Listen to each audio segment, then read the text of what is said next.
I am so very close to finishing an article I've been writing on the baptisms for the dead doctrine and the evolution of the doctrine of salvation for the dead as a whole. This article doesn't just look at all the different sections of scripture like the Book of Mormon and D&C 76, D&C 124, 128, but I actually write it out in chronological order based on how the doctrine evolved over the years, focusing on each individual revelation and writing about the context, like the historical environment and what was happening around that time when Joseph gave that revelation.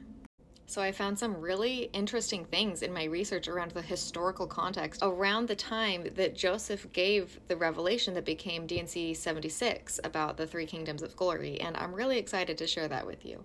Of course, the article includes lots of references of places where Joseph Smith contradicted the Bible, contradicted the Book of Mormon, and contradicted himself.